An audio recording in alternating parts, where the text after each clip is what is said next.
Welcome to my channel. My name is Lisa Alistway, and on this channel, you will find a variety of inspirational and informational videos.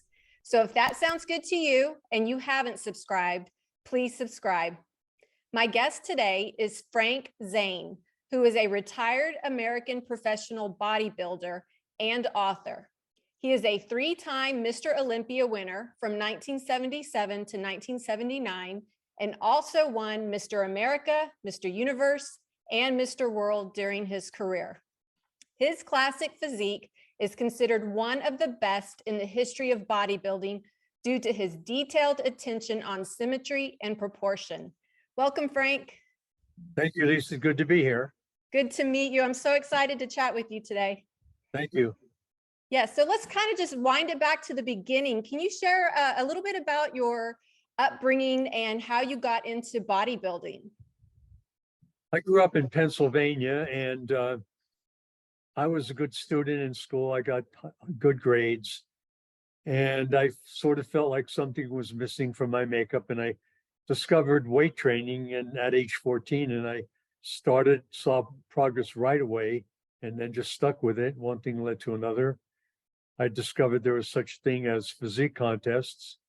I remember I used to go to this private gym, and the big guy there, I bought my first pair of posing trunks, and he says, "Zane, you really need to get the body first and then get the trunks." So I set out to prove him wrong, and I did, because, I won a lot of stuff after that. Awesome, awesome. So with bodybuilding, genetics is so important. Did your mother, father have any background in bodybuilding, or where did you get your genetics from? I guess for my father, he had a good structure for it, although he never did bodybuilding, but he had a good foundation, good physique. And I think I probably inherited that from him. And what did they think of you becoming a bodybuilder? My mother was always supportive of it. My father wasn't. But then when I started winning things, he carried a picture of me in his wallet and showed people. So it turned out that he approved in a way that wasn't public for me. Oh, that's so amazing. So let's kind of take it back to the beginning of your bodybuilding career and what made you decide to join your first competition. Well, there were competitions being held, and actually going in a competition was something that will make you train harder. And they were always good goals for me. And I went in my first competition, I was 18. I think it was an open novice contest in Emmaus, Pennsylvania. And shortly after that was Teenage Mr. America, which I won third place. And I was very happy. It was my first trophy in bodybuilding. And at that show, Bob Hoffman, who was known as the father of American weightlifting, came up to me and he said, "Young man, if I had a physique like yours, I'd walk around with my shirt off all the time."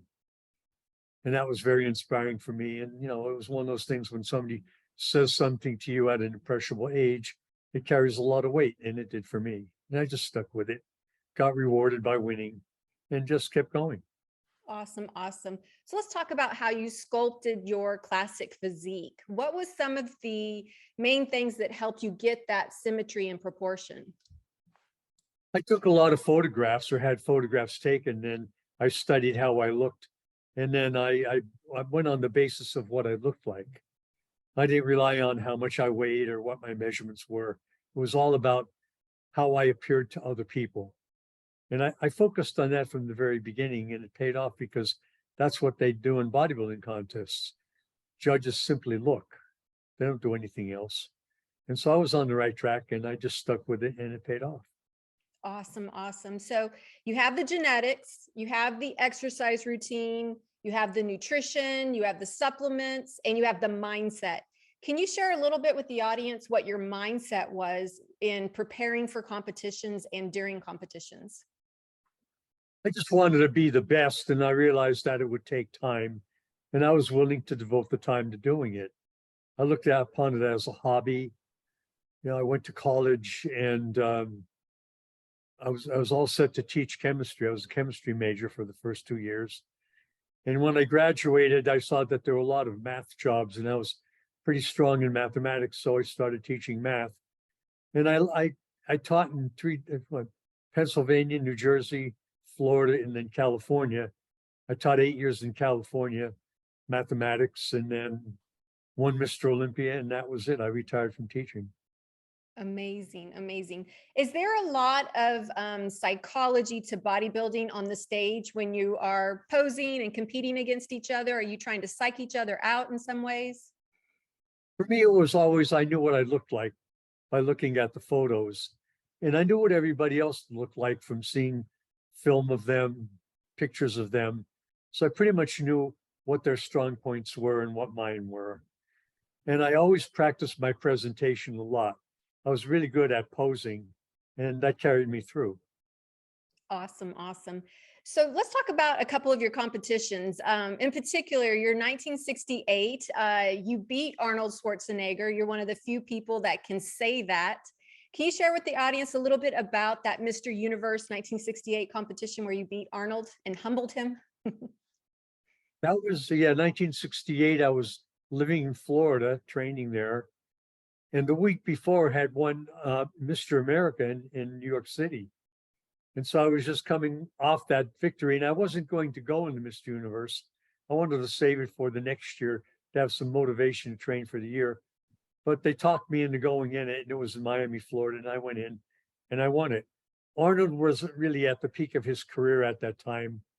You know, he was fresh over from Germany. He had won Mr. Universe in London, which was a high profile contest, but he really didn't have much competition there. I had a lot more definition than him and was better at presentation, so I did win it. He took it pretty hard, and he got really good after that. He moved to California. We became good friends, and I trained with him from 1969 on to 1972. Awesome, awesome. So what was it like training with him during that time? He had a very focused mindset. You know, when he was in the gym, he worked out really hard, and that's what I was after, because I was that way too. And so we complemented each other very, very well in that respect. So I trained with him. He was going to Santa Monica City College, and I tutored him in mathematics. I helped him with his math work and his exams and all that. So he appreciated it. Awesome, awesome. So let's talk about the bodybuilding culture in the 70s and what that was like. There was, for example, like steroids were legal at that time. It was still somewhat, I would say, fairly new on the mainstream level. A lot of people still didn't hear about it. Can you share a little bit about that culture in the 1970s with regards to bodybuilding? Well, it was on its way up. You know, it was starting to get publicity. I think it got its major publicity from the movie Pumping Iron in 1975. And I could have gotten a lot of publicity from that, but I didn't really take part in it very much. I didn't want to be around Gold's Gym when they were filming it because it was just too distracting. So I went to Vitz's gym to train. And in a way, that was a mistake because I could have gotten a lot more publicity if I would have hung out in that Gold's Gym. But I just didn't want to be, you know, second in the cast. I told Arnold, I said, you know, Arnold, you're making this movie Pumping Iron. You should call it Pumping Arnold instead, because it's all about you. And I didn't really want to be part of that. Interesting. I was always pretty much on my own and independent when it came to things like that. Okay. And so you had competed in the Mr. Olympia in the 70s and you won in 1977. Did you know that you were going to win that year? Were you pretty confident? Did you feel the pressure? What was like your mindset that first time winning? I was very confident because in 1976, I was in incredible shape. And I lost by a narrow margin to Franco Colombo. And a lot of people, you know, when people come up to you afterwards and say, well, we think you should have won, that's a motivation right there. And so I just stuck with it and kept training, trained hard, and then managed to win for the next 3 years in a row. Awesome, awesome. I read that you had an accident in there. What was that like? Was that devastating and hard to overcome? What was challenging about that? Well, in 1980, I was going for my fourth Olympia win. And I had a house in Palm Springs that I would go to get sun from Santa Monica. And one day I jumped in the pool and I hit the lip of the pool in my urethra and smashed my urethra, and there's blood gushing out of my penis. I went to the hospital. Yes. And I ended up competing anyway, but I wasn't at my very best. I was very muscular, but I lost about 15 pounds of muscle, and I didn't win. Um, one of my mistakes was I always relied, before that time, I relied on Arnold for advice in competition, and he would always be very particular with what he told me.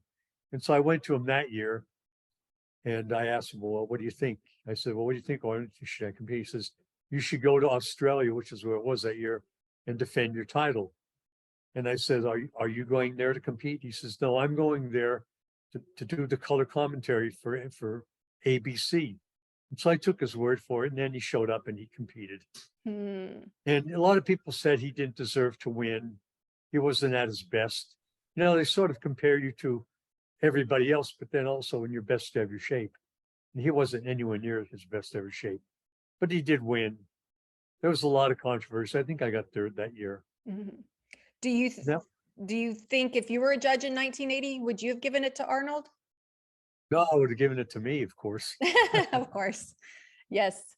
So let's talk a little bit about some of your posing. And I had read somewhere that you probably are the most famous for the vacuum pose. Can you share a little bit about how you do that and get into that position? Well, basically, it's like sort of like holding your breath with no air in your lungs. You exhale completely, and instead of inhaling, you simply suck in your stomach. It's the area called the diaphragm, and you pull it way up. And the more you do this, the better you get. And you create a hollow right underneath your rib cage. And I got quite good at it. Became my best pose, and that's the pose I always finished with. And I became known for the vacuum. Yes, yes. I've seen very famous pictures of you. It's incredible. Another thing that you're very known for is that tapered V. Is it correct that I read you had like the second smallest waist after Sergio Olivia? I don't know about that. I don't, Sergio is a pretty big guy all over. I don't think his waist was much smaller, if any. I think at my lightest, my waist measured 27, which is pretty small. Wow, And I that's don't think he was amazing. much smaller, but that was just what people said. Nobody really Yeah, had any nobody had verification. his measurements or what have you. But still, that tapered V being the classic physique and goal. How did you maintain that not only during, competition prep, but also in the off season? Well, I always worked out, and in the off season, I didn't allow myself to get fat over the Christmas holidays. I stayed on a reasonable diet and kept training. And when it got into springtime, I started practicing posing and taking photos. And I just stayed with it was the main thing. I didn't go off. I didn't go off track. Hmm. I just stuck with it, and that was my goal. Yes. Yes. During your era, it's known as like the golden era time of bodybuilding. And you had competed all the way up to 1983 and retired at that point. What went into your decision to retire in 83? Well, I wanted to win the Olympiad 4 times, and instead I got fourth place. So I said to myself, "There's my four," and I retired. I sort of believe in omens to a certain extent, little signs from the universe that are telling you, you're on the right track or you're not. And I saw that I was already 41 years old, and I had, several injuries that weren't going to get better with the kind of training I had to do for competition. So I just packed it in and decided to focus on teaching others, the craft of bodybuilding. We had opened up a training center in Palm Springs. We called it Zane Haven, and we operated there for my wife and I for up until the 1980s. Okay. And so when you did your training, was it mostly free weights or did you do machines? And how often did you train? Well, usually 6 days a week, and it was both free weights, barbells, dumbbells, machines. I went to a well-equipped gym, which at the time was Gold's Gym and then became World Gym. And then I set up my own place in Palm Springs where I trained as well. So I had a couple places where I trained. And I still have my own facility. a 600 square foot gym with everything in it that I need. And that's where I train now. Did you do much cardio, or was you strictly focused on the weights? I did cardio, but I didn't go overboard with that. My favorite routine was running 6 laps at the Palm Springs High School track. And that worked very well for me. My legs got very developed from doing that. Okay. And as far as your diet, was it more protein emphasis, very low carb? Yes, I followed low carbohydrate diet most of the time when I wanted to get in shape. I never exceeded my carbohydrate intake over my protein intake. Okay. And your And I fat always got, intake? pardon? And what about your fat intake? It was low, but I really didn't, eliminate fats. Mhm. Whatever fats naturally occurred with the protein. I mean, I ate red meat, which, lean cuts, but there was fat in that. Mhm. And so my fat intake was low, but it wasn't zero. Okay. And did you have a nutrition coach, an exercise coach, or were you mostly self-taught? It was a combination of everything. There was the nutritionist at the time in the 60s, in the 70s. His name was Rio Blair. And a lot of the top guys went to him. Larry Scott, Arnold went there, Sergio Oliva, and so I went to see Rio, and I took a supplements for the longest time. It amounted to taking a lot of amino acids in capsule form, milk, egg, protein. But then toward the contest, I would cut down on that and just take more amino acids. And I still do that, but not to the same extent. Yes, I saw in a previous interview with you that you were taking like 80 amino acid pills in a day. Is that correct? Probably close to that. I know at least 60 capsules a day. And what was that doing for your body, for your system? Well, you're not getting much in the way of calories when you're doing that because it's just the capsule and pure amino acids. So basically, the body fat starts being burned for energy. And that's what happens whenever you go on a low carbohydrate diet. You burn what carbohydrates you're taking in for energy, and then the rest of it comes from stored body fat. So your body fat layer thins out. So I got very muscular doing that. Mhm. And your nickname is the Chemist. Is that how you got it, or how did you get that nickname? I think that had something to do with it, but I was a chemistry major in college. Okay. That's one of the things. First 2 years I was chemistry major, and then I went into education. And I was very technical about how I trained and how I took supplements. And I think the name stuck from that. Mhm. So what was your experience with having to, in preparation for the competition, you had to cut, take diuretics, not drink a lot of water, get dehydrated so you could see your form. What was that experience like for you? I never got into taking diuretics or drugs to drop water. What I did is I just sunbathed and, worked up a sweat that way. And it all came about, taking diuretics basically can lead you to cramping up because you lose a lot of minerals doing that. So I relied on natural methods. Do you do saunas? No, not really. I just sweated when I was out in the sun getting, I'd get a good hour and a half to 2 hours of sun every day. There's And a I lot was, of healing it power to was, the I did sun. it gradually, and I always had a dark natural tan when I competed. Mhm. So during your competition years, how friendly was the competition, or was it not friendly? Well, in the gym, we were friendly, and even socially, we were friendly. But when we were competing, it was a different story. We were out to win. And so we didn't really say much to each other. I mean, it was all about focusing for the win and Yes. doing everything that you wanted to do correctly. Okay. And how did you handle post-competition? I've heard like some people, they have a come down, they have a depression. Did you have any experience with that? Uh, I don't think so, not really. I mean, after competition, I went into what's called maintenance. Because didn't I eased up on my diet a bit and still trained, but not as frequently. Posing, I didn't do as much of it. If I had exhibitions coming up, which you get paid to go to a contest somewhere and pose. If I had that, generally I didn't get those until the summer before the competition the following year. So I really didn't have a lot of that. Plus I was teaching school. Mhm. I was teaching school right up until the time I retired from bodybuilding, from teaching. Right up to 1977, I was a full-time math teacher. Oh, wow. Wow. Plus, I was Uh, going to graduate school, so I was pretty busy on all accounts. oh, wow. Yeah, definitely. Okay, so let me ask you your opinion about today's modern bodybuilding compared to your era. What are your thoughts on it? There's more of them. I really don't see a lot. I think that the size factor has pretty much taken over in bodybuilding. It has for a long time. There was only a period of time from, let's say, 1976 to maybe 1983 when the below 200-pound class was dominant. That's when I won. That's when Samir Banu, Franco Colombo won. And after that, it's been all about bigger is better.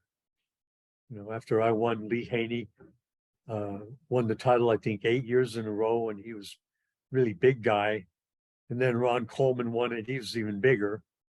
Dorian Yates, another huge guy.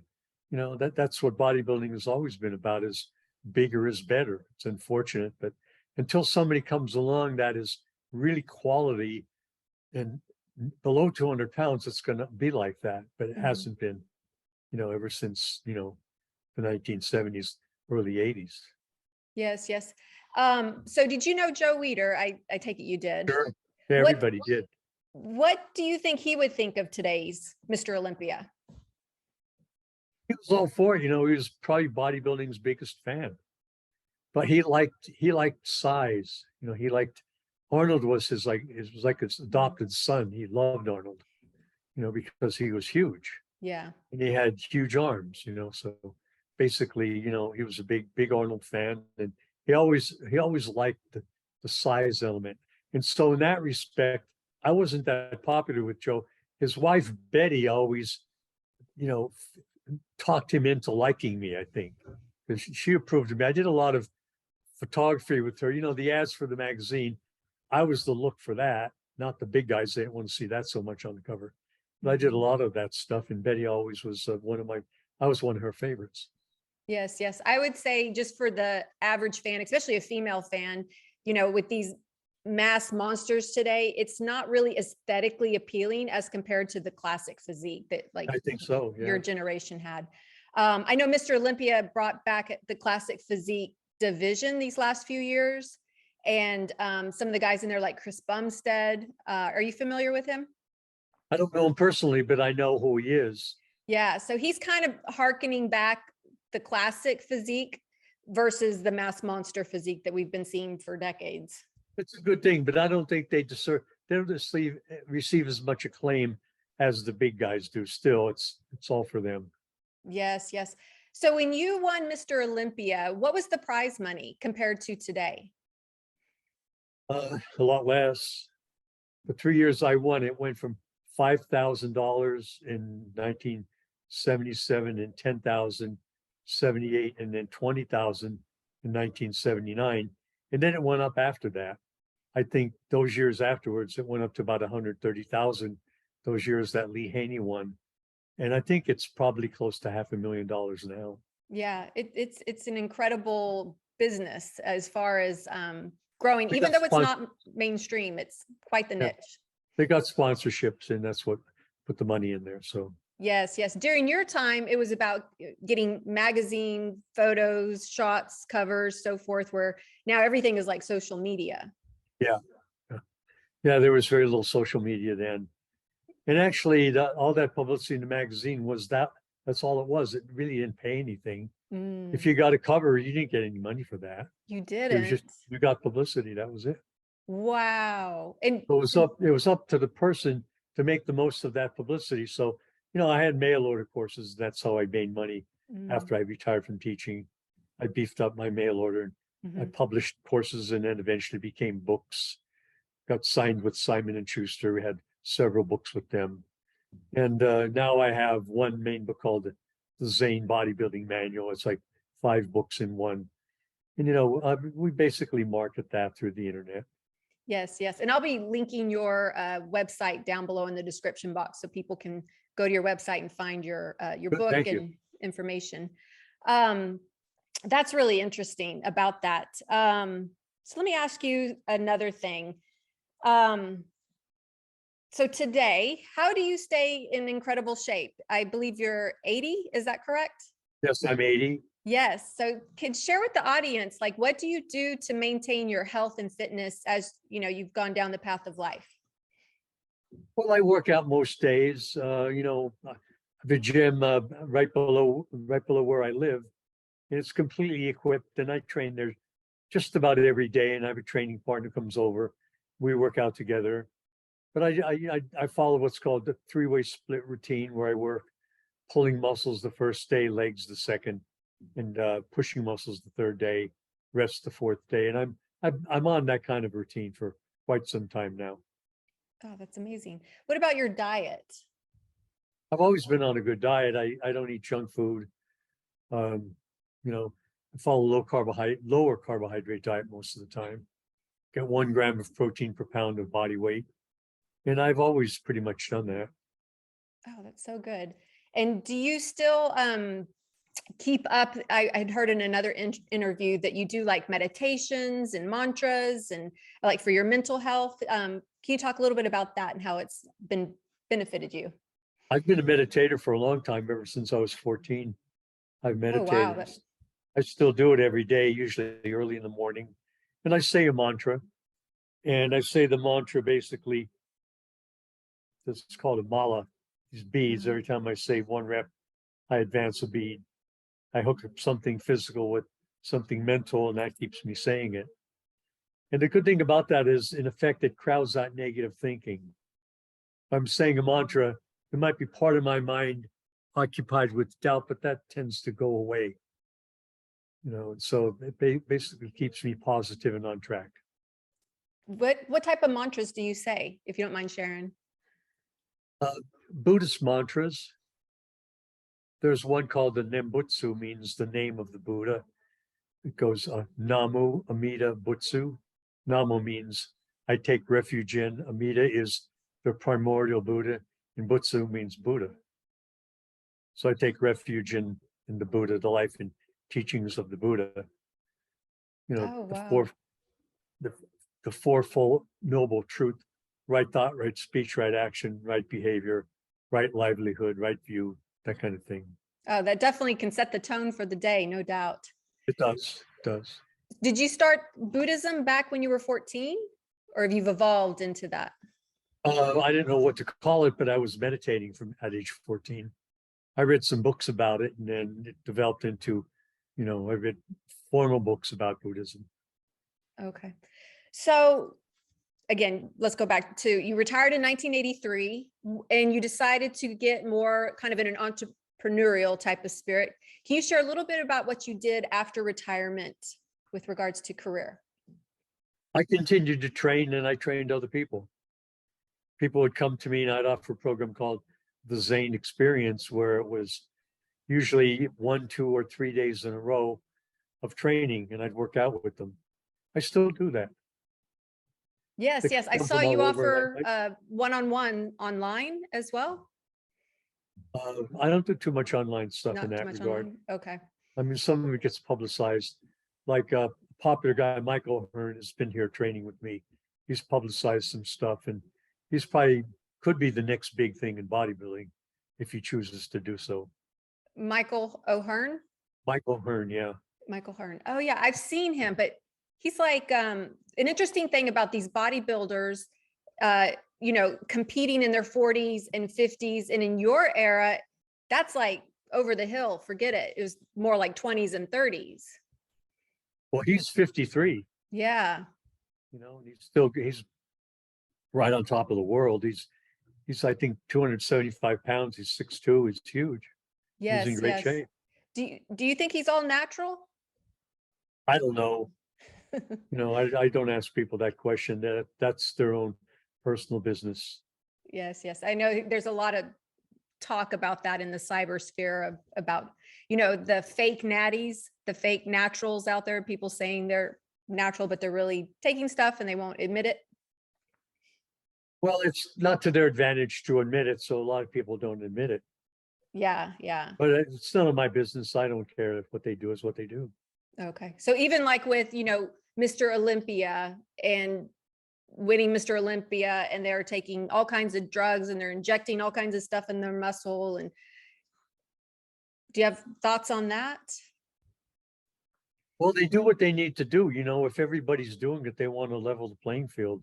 It's a disadvantage not to do what everybody else is doing. Mm. So And where do you see it going, evolving? I really don't know. I guess time will tell. Yeah, I'm just wondering if are we at the peak, or is it has to come down, as far as the size, it can't keep getting bigger, or we're not there yet. I'm not sure. Last time I looked into my crystal ball was very cloudy and it didn't give me any answers. So I really can't tell.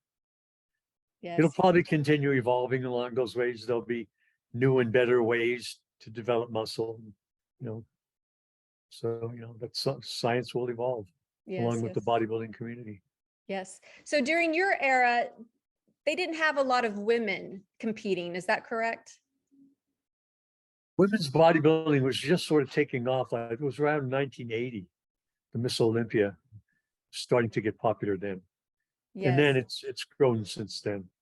Yes. Yes. And it's quite interesting to look at how the physique of the women have changed throughout the decades and eras as well.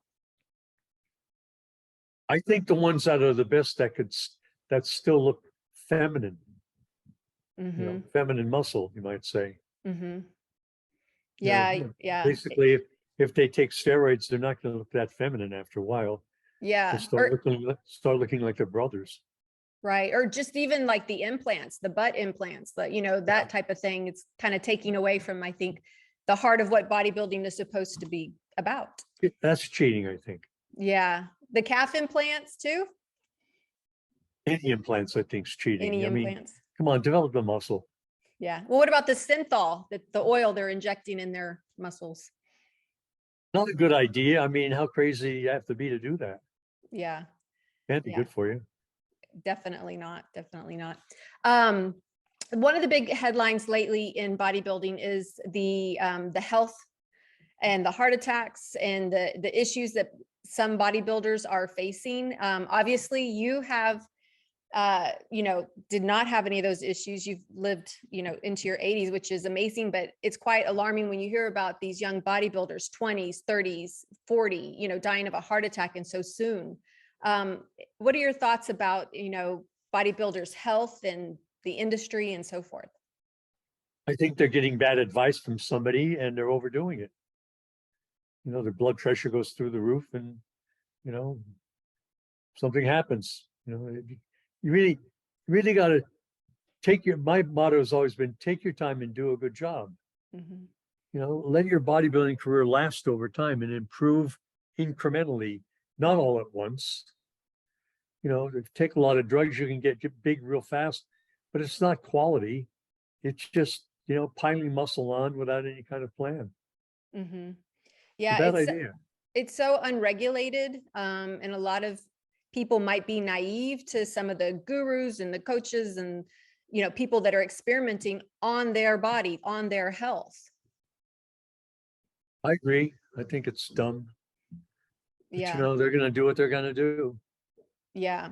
Yeah. And I mean, and then the industry says, we don't condone the drugs, but we look the other way too. I guess. Seems to be that way. Yeah. Yeah, for sure. For sure.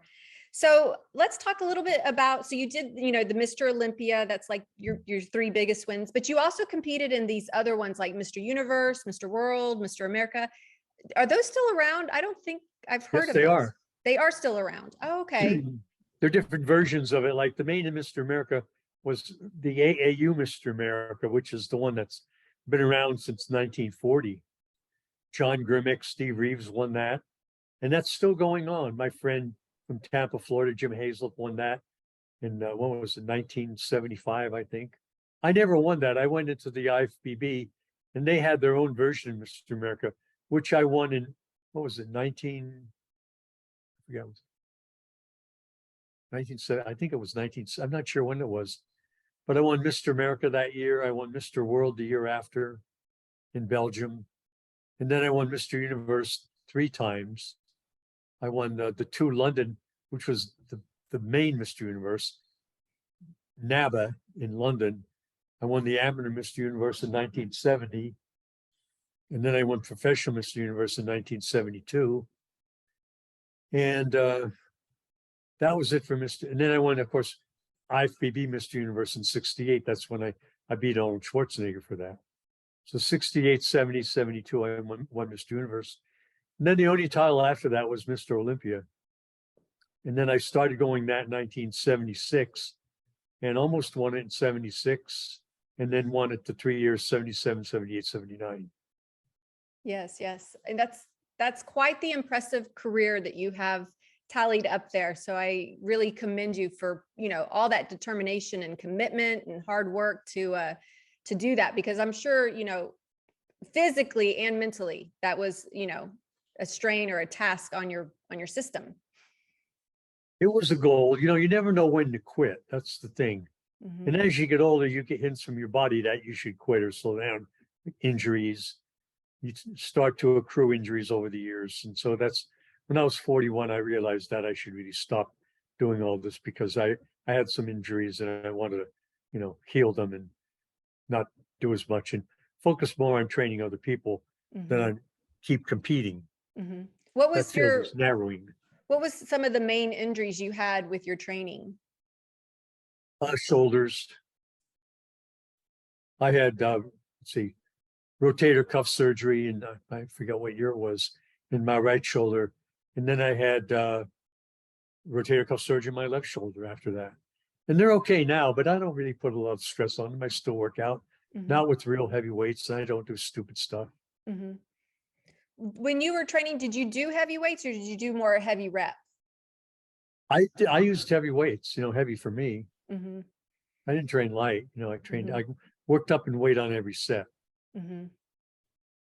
And you trained like once a day, twice a day? Well, 6 days a week when I was training most of the time. Well, usually then I got to 3 days in a row and rest the fourth day. And then before I competed, I went twice a day. 2 workouts a day. Oh, okay. Very interesting. Okay, cool. So as far as supplements, you said you did amino acids. Did you do any other supplements? Well, there was liver extract, there was B complex, vitamin C, minerals. I still do that. I still take, especially amino acids. I take, at least 9 or 12 of those every day. Usually on an empty stomach or right before I eat, followed by carbohydrate. And I really believe in them. Mm-hmm. They're insurance more than anything else. Mm-hmm. I think first step is to get as much nutrition from your food as you can by not eating junk food, empty calories, and so I do that. Plus I take supplements as well. Yes, yes. So no alcohol, no soda, none of that stuff as part of your diet. I imbibe in wine. I have wine with meals, usually, at dinner, but not a lot. Mm-hmm. Just moderation. Yeah, it sort of helps the protein go through faster. Mm-hmm. So when you were competing, so like now, like a bodybuilder is like, they've got a doctor, they're checking their blood, they're doing all these like medical tests throughout. In your era, were you guys as concerned? Did you have like that type of thing going on?